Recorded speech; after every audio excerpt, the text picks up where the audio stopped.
Hello दोस्तों, मेरी आज की वीडियो है कि अपने पार्टनर को कैसे मैनिफेस्ट करें। और इसके बारे में मैं स्टेप बाय स्टेप आपको बताऊंगी कि आपको क्या करना है। और सबसे पहले अगर आप भी अपने पार्टनर को मैनिफेस्ट कर रहे हैं और बहुत टाइम हो गया आप मैनिफेस्ट नहीं कर पा रहे हैं और आपको समझ में नहीं आ रहा आपको क्या करना है क्या नहीं, और कुछ लोग बहुत न्यू होते हैं तो वो भी कंफ्यूज होते हैं, वीडियो देख देख के उनको समझ में नहीं आता कि हमें क्या करना है, कौन सी टेक्निक करनी है, तो फिर वो मुझसे कांटेक्ट कर सकते हैं। बाकी बहुत सारी आप वीडियो से भी सीख के कर सकते हो। ठीक है, वीडियो को कंटिन्यू करते हैं। पार्टनर के केस में सबसे पहली बात क्या होती है वो मैं आपको बताती हूँ। सबसे पहले तो आपको ये चूज़ करना है कि मुझे इसी पार्टनर को मैनिफेस्ट करना है। ठीक है, क्योंकि कई बार क्या होता है, जो लोग स्टार्टिंग करते हैं जिनको बहुत टाइम हो गया तो वो क्लियर होंगे, हाँ मेरे को यही पार्टनर चाहिए। तो मैं उन लोगों के लिए बता रही हूँ जो क्लियर नहीं है। जो क्लियर है उनके लिए ठीक है, फर्स्ट स्टेप उनका क्लियर है, हाँ भाई ये पार्टनर मेरे को मैनिफेस्ट करना है और मुझे यही चाहिए। ठीक है, और जो सोलमेट मैनिफेस्ट कर रहे हैं तो उनके लिए मैं एक अलग से वीडियो लेकर आऊँगी कि सोलमेट को कैसे मैनिफेस्ट करें।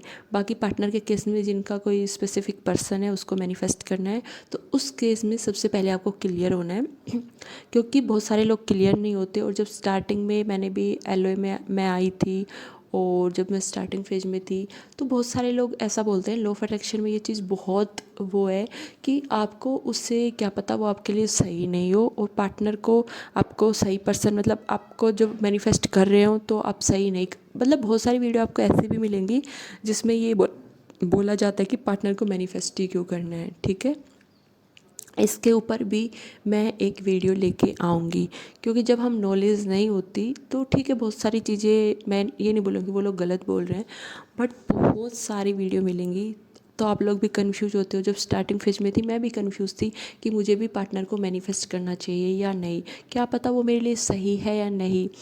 तो सबसे पहली बात मैं यही बताऊंगी, जो भी क्रिएशन किया है वो आपने ही किया है। तो जब मैं स्टार्टिंग फेज में थी तो मैं भी बहुत कंफ्यूज रहती थी। जब मैंने एक दो वीडियो देखी तो मुझे लगा क्या पता वो मेरे लिए सही ही ना हो, तो फिर मैं क्यों मैनिफेस्ट करूँ ना उस पर्सन को। फिर वही हम यूनिवर्स से साइन मांगना कि अगर वो सही है तो मेरे लिए ये साइन दिखाओ ये साइन दिखाओ।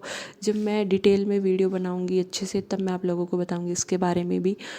तो अभी वीडियो को जो टॉपिक है उसको कंटिन्यू करते हैं। तो सबसे पहले आपको क्लियर करना होता है, और दूसरा कि सही है या नहीं है तो मैं ये बात आपको क्लियर कर देती हूँ।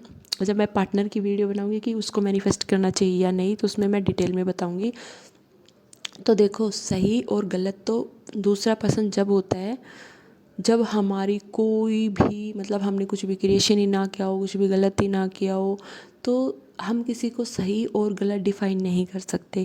क्योंकि जो क्रिएशन जब हमने किया है, नेगेटिव मैनिफेस्ट हमने किया है तो हम पॉजिटिव भी हम ही मैनिफेस्ट करते हैं। तो सबसे पहले आप क्लियर रहो कि मेरे को यही पर्सन चाहिए और मेरे को इसी को मैनिफेस्ट करना है।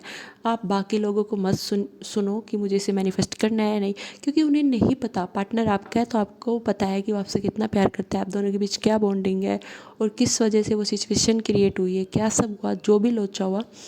तो उसको भूल के सबसे पहले आपको डिसाइड करना है कि हाँ मेरे को यही चाहिए, इसी पार्टनर के साथ अपनी पूरी ज़िंदगी बितानी है। तो आप कन्फ्यूजिंग स्टेट से आप मैनिफेस्ट नहीं कर पाओगे, आपका बहुत सारा टाइम ऐसे ही चला जाएगा। ठीक है, दूसरा पॉइंट, जो लोग क्लियर है उनके लिए अच्छा है, जो लोग क्लियर नहीं है तो वो पहले अपने अंदर क्लियरिटी लेके आओ कि आपको क्या चाहिए, कौन सा पार्टनर चाहिए, न्यू पार्टनर मैनिफेस्ट करना है, उसी को मैनिफेस्ट करना है, किसको मैनिफेस्ट करना है। तो सबसे पहले अपने लिए क्लियर रहो। ठीक है, तो जब आप क्लियर हो जाते हो तो दूसरा हम क्या करते हैं, स्टार्टिंग फेज में बहुत सारी ओल्ड स्टोरी को रिपीट करते रहते हैं। ठीक है, अपने पार्टनर को ही ब्लेम करते रहते हैं कि ये सब जो भी हुआ है उसकी वजह से हुआ है। जो नेगेटिविटी होती है उसको हम रिलीज़ ही नहीं कर पाते हैं, और बार बार उसके माइंड में हम क्या चलाते हैं कि जब भी उसका टेक्स्ट आएगा, मैं तो ये बहुत करती थी स्टार्टिंग में, जब भी मैसेज आएगा तो फिर मैं पूछूंगी उसने तो ऐसा बोला था। फिर जब फाइट हुई, क्योंकि हमारा क्या हुआ था, ब्लॉकिंग के बाद हमारी बात ही नहीं हो पाई। ठीक है, और मेरे को उनसे बात करनी थी और उन्होंने पीछे से मतलब मैसेज छोड़ के ब्लॉक कर दिया था। तो मेरे अंदर ये ही चल रहा था कि मैं इसका जवाब लूँगी, उन्होंने ये सब क्यों बोला, कैसे बोला, और ये बोलूँगी मन ही मन, मतलब मैं उससे लड़ाई फाइटिंग वाली वो ही पुरानी बातें रिपीट करती रहती थी।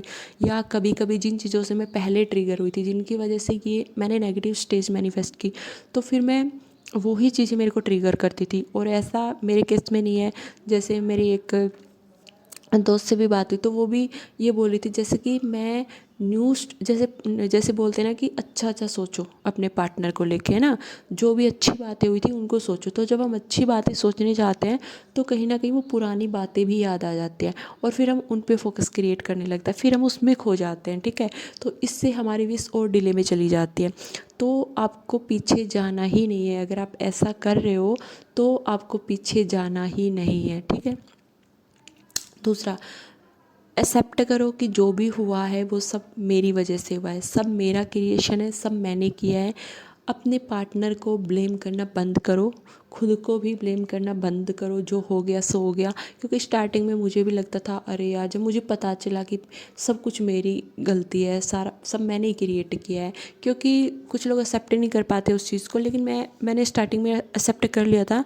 क्योंकि जो मेरी गलतियाँ थी वो बहुत क्लियर थी, और जो जो एलओए में बताते मैंने वो सब मिस्टेक्स मतलब मेरे पार्टनर की नहीं थी, सब मैंने की थी। वो तो मेरे को बहुत समझाते थे, लेकिन उस टाइम हम क्या होते हैं समझने के माइंड में नहीं होते। और हम लड़कियों में वही होता है इनसिक्योरिटी, मेरे अंदर भी थी कि कहीं वो मुझे चीट कर रहे होंगे, कहीं वो किसी और से बात करते होंगे।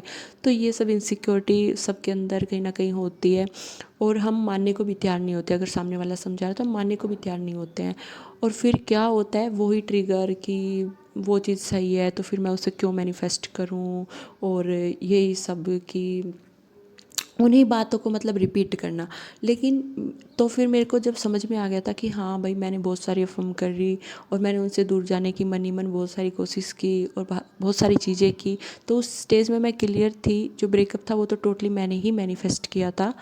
तो फिर जब मैं आई, तो फिर मैं जब अजम्पशंस में आई तब मेरे को ये था कि हाँ, उन लोगों ने बोला कि जब आप नेगेटिव आपने मैनिफेस्ट किया है तो आप पॉजिटिव भी मैनिफेस्ट कर सकते हो। तो लॉ ऑफ अट्रैक्शन में आपको बहुत सारा ये कन्फ्यूजन होता है कि आप उस पार्टनर को मैनिफेस्ट मत करो, आप न्यू पार्टनर को मैनिफेस्ट करो। तो मेरे को भी यही सजेस्ट किया गया था कि आप उसको मैनिफेस्ट ना करके किसी और को मैनिफेस्ट करो, उसे क्यों ही मैनिफेस्ट करना है और ये सब। तो मैं सबसे पहले बोलूँगी, पार्टनर आपका है, लाइफ आपकी है, तो डिसीजन भी आपका है। आप किसी और के ऊपर मत छोड़ो कि कोई और आपको सजेस्ट करे कि आपको क्या करना है क्या नहीं। किसी और की तो बिल्कुल भी मत सुनो। सबसे पहला केस तो यही है, आपको डिसाइड करना है कि हाँ मेरे को ये चाहिए तो चाहिए, इसके अलावा भाई हम कुछ नहीं, हमें कुछ नहीं सुनना। क्योंकि लाइफ हमारी है तो क्रिएशन हमारा है और वही होगा जो हम चाहेंगे, ठीक है। तो पहले सबसे आपको क्लियर होना है। दूसरा, आपको एक्सेप्ट करना है कि ये सिचुएशन जो मैंने क्रिएट किया है इसे ठीक भी मैं ही करूँगी। अगर आप पार्टनर के ऊपर ब्लेम करते रहोगे कि उसने ऐसे किया, वो तो ऐसा है, वो तो मेरे से बात नहीं करता, या उसने तो मुझे चीट किया एंड उसने मेरे लिए स्टैंड नहीं लिया, उसने फैमिली वालों से बात नहीं की, उसने मेरे से कमिटमेंट नहीं दिया, तो सबसे पहले जिम्मेदारी लेनी है, कहीं ना कहीं मेरी ही मिस्टेक रही होगी और जिसकी वजह से ये सब कुछ हुआ है। तो एक्सेप्ट करो, सामने वाले को ब्लेम मत करो और ना ही खुद को ब्लेम करो कि मैंने ये क्या कर दिया। क्योंकि स्टार्टिंग फेज में मेरा भी यही था कि मैं बहुत ब्लेम करती थी, मेरी वजह से क्या हो गया यार। जब मुझे रियलाइज़ हुआ कि सब मैंने ही क्रिएट किया है और हाँ सब मैंने ही किया है, बहुत सारी चीज़ें अच्छी हो सकती थी, और तो मेरे को बहुत रिग्रेट होता था यार मैंने क्या कर दिया अपनी लाइफ में, अच्छे खासे पार्टनर को जाने दिया और मेरे से इतनी बड़ी गलती कैसे हो गई। तो खुद भी आप भी अपने आप को मतलब डिमोटिवेट मत करो और इतना लक में मत डालो खुद को कि सब मैंने ही क्रिएट किया है, ठीक है। उस चीज़ को एक्सेप्ट करो, लेकिन ब्लेम मत डालो खुद के ऊपर। जो हो गया, जो होना था वो हो गया, बस अब एक्सेप्ट करो। जब मैंने नेगेटिव मैनिफेस्ट किया तो मैं पॉजिटिव मैनिफेस्ट भी कर सकती हूँ, वो ताकत आपके अंदर है, ठीक है। लेकिन जब हम पॉजिटिव मैनिफेस्ट करते हैं तो उसमें बहुत सारे कन्फ्यूज, जैसे मैंने बताया स्टार्टिंग में आप लोग बहुत कन्फ्यूज होते हो, मैं भी थी कि मुझे उसे मैनिफेस्ट करना चाहिए या नहीं। फिर दूसरा, ओल्ड स्टोरी को आप रिपीट करते रहते हो। तो तीसरा, वही अब ब्लेम गेम। जो भी थॉट्स, हम सब एक एनर्जी है, जो थॉट्स हम सोचते हैं, जो हमारे अंदर चलता है वो ही हमारे पार्टनर के पास जाते हैं। तो पार्टनर के केस में जो भी सोच रहे हो वो चीज़ आपको ध्यान रखनी है कि वो पार्टनर भी जो आप फील करते हो, अगर आप डेस्परेट एनर्जी को भेज रहे हो तो उसके पास भी वही सेम एनर्जी जा रही है, वो भी वही फील कर रहा है। अगर आप उसे चेजिंग एनर्जी से सोच रहे हो तो उसके पास भी वही जा रही है और वो उससे और इरिटेट होता है, और पार्टनर के पास सारी जो आपकी वाइब्रेशन एनर्जीज़ हैं वो पहुंचती हैं, कहीं ना कहीं उसको हिंट करती ही करती हैं, ठीक है। तो जब मैं और आगे नेक्स्ट वीडियो लेके आऊँगी, क्योंकि एक वीडियो में सब कुछ क्लियर नहीं किया जा सकता, ठीक है। और तो मैंने बता दिया, सबसे पहला आपको क्लियर होना है, दूसरा आपको एक्सेप्ट करना है, जब आपने नेगेटिव किया तो आप पॉजिटिव भी मैनिफेस्ट कर सकते हो, ठीक है। और तीसरा, ना उसको ब्लेम करना है ना खुद को ब्लेमिंग करनी है, और हमें कंटिन्यू उसे मैनिफेस्ट करना है अब, ठीक है। और फोर्थ, हमें ओल्ड स्टोरी को तो बिल्कुल भी रिपीट नहीं करना है। कई बार क्या होता है, जब हम नई स्टोरी में होते हैं, मतलब उसके बारे में जब हम अच्छा सोचने जाते हैं, तो हम उसी ओल्ड पैटर्न में चले जाते हैं और हमें पता भी नहीं चलता कि हम कब उस ओल्ड स्टोरी में घुस गए हैं। और फिर उसको हम इतना जी लेते हैं 5-10 मिनट के लिए, 15 मिनट के लिए, फिर हम दोबारा होश में आते तब, अरे यार मुझे तो ये नहीं सोचना, मैं तो लो फॉलो कर रही हूँ, ठीक है। लेकिन आप नेगेटिविटी को ज़्यादा अच्छे से फील कर पाते हो बजाय पॉजिटिविटी की। पॉजिटिविटी में तो आप फोर्स कर रहे होते हो खुद को कि मेरे को तो पॉजिटिव सोचना है, मेरे को तो पॉजिटिव सोचना है, लेकिन नेगेटिव चीज़ आप पे जल्दी हावी हो जाती है, ठीक है, आपके माइंड पे जल्दी हावी हो जाती है और आप भी मान लेते हो जो आपको 3D में दिख रहा है। और फिफ्थ है, आपको 3D को बिल्कुल इग्नोर करना है। 3D में उसने ब्लॉक कर रखा है, नो कॉन्टैक्ट है, या पार्टनर नहीं मान रहे, जो कमिटमेंट है वो कमिटमेंट नहीं दे रहे, जो भी इशू है तो उनको रिजेक्ट करना है। 3D को आपको टोटली रिजेक्ट करना है।